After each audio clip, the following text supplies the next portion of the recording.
Joining me from his home state of Texas, Republican presidential candidate Congressman Ron Paul. Thank you so much, Congressman, for being here. I want to talk a little bit about your economic plan, in which you call for shuttering, basically closing up the departments of energy, education, housing and urban development, commerce, and interior.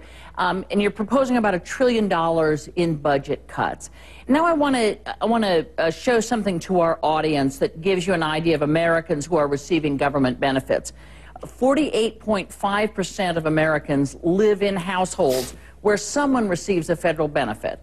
34% of Americans live in household that receives means-tested benefits, things like Medicaid, aid to dependent children, that kind of thing.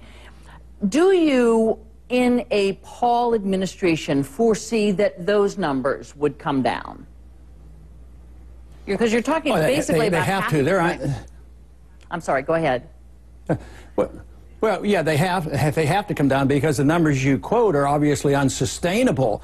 And if we don't do anything, none of that's going to work because it's all going to be eaten up with inflation. So it isn't the choice of looking toward my program or having the status quo of 48% of the people still getting checks, because it won't last. We're not producing. We don't have jobs. We're in debt. We're on the verge of another downgrade of our credit. So we faced our consequences. So if we want to save some of these programs, which I make an attempt to do, save Social Security and medical care for the indigent, and some of even the educational programs, we have to do something. And we got into this mess by spending and borrowing and printing money, so we can't get out of it that way. So we have to cut spending, and this is something nobody else wants to talk about. None of the other candidates are talking about cutting next year's budget. Everybody's talking in Washington, and the other candidates talk about cutting the baseline increases 5 and 10 years out. And this is why there's no reassurance going to the economy. Nobody believes it's going to do any good. So I believe, obviously very sincerely, that you can't get out of a debt problem by accumulating more debt. It just doesn't work. One of the things that you propose, and there's been some controversy about, is to begin to phase out, as you explain it, federal student loans to folks who want to go to college, federally backed student loans, that you want to phase out over time. At some point then, you would have people who really don't qualify for private loans, who couldn't walk into a bank and say, my son needs to go to college and I need a loan. They simply won't qualify. Are there just some people who won't be able to go to college that want to in a Paul administration? No, I don't think so. Anybody who's ambitious enough will get to go to college. The problem is college costs too much.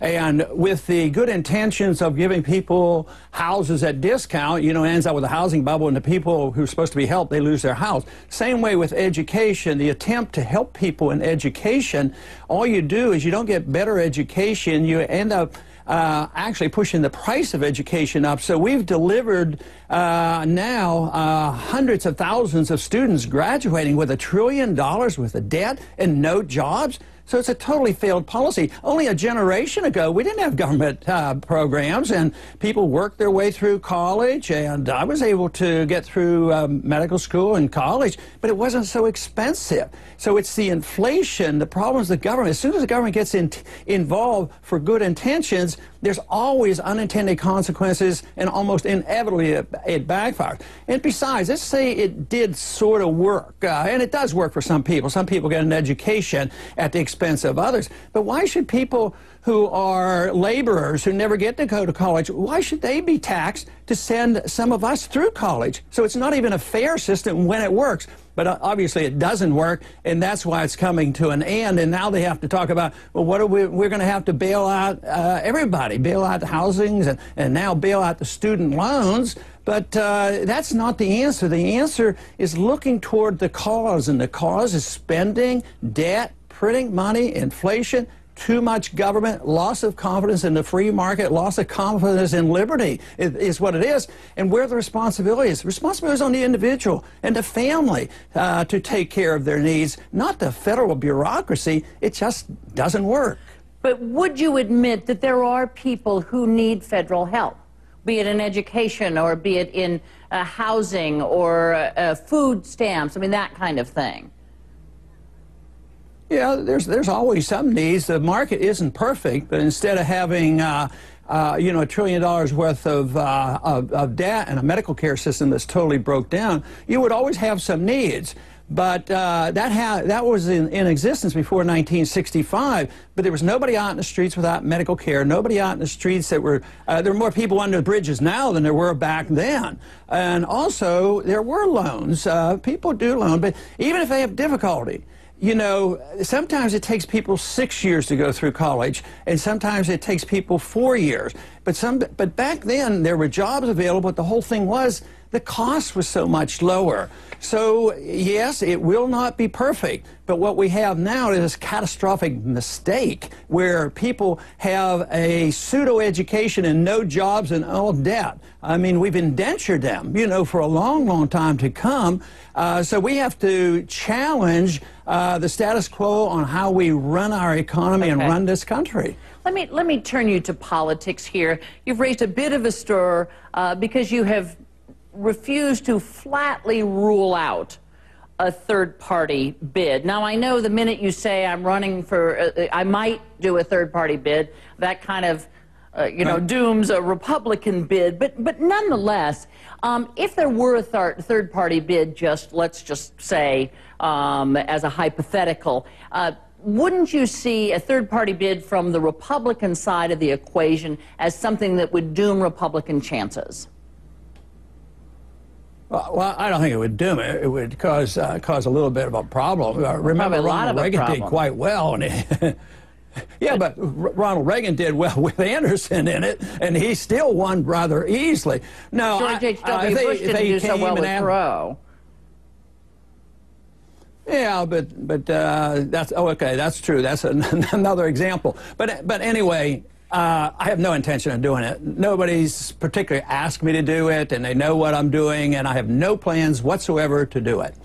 Let me ask you about something that a man named Matt Robbins, who is executive director of the American Majority, which is a Tea Party faction, which has some sway. It's not a small group. It's a fairly good-sized group, who said this of Michelle Bachmann. Let's face it, she's a backbencher and has been a backbencher congressperson for years. This is not a serious presidential campaign.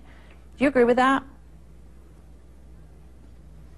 Well, I think she's very serious, and I think she did quite well. We were essentially tied for the Ames straw vote, so no. To say she's not serious, or for somebody to all of a sudden make a declaration on TV or make some challenges that's repeated on TV means that a person's campaign is wiped out. I don't think that's fair. And finally, George Will, a well-known conservative columnist, wrote this about Mitt Romney. Romney, supposedly the Republican most electable next November, is a recidivist reviser of his principles who is not only becoming less electable, he might damage GOP chances of capturing the Senate. Republicans may have found their Michael Dukakis. What's your reaction to that? Well, time will tell. There's obviously times when Mitt has changed his position, you know, and he's had to answer to it, but he's pretty smooth in answering this. But no, I've seen ads and comments where he's changed his position on a lot of things. Does that make him unelectable? All that suggests is, no, I don't think so, not in this age. It gives them a challenge, but, you know, they have challenged all the candidates. They haven't challenged me for flip-flopping, so I'm very proud of that. All right. Thank you so much, Congressman Ron Paul, for joining us this Sunday. I appreciate it. Coming up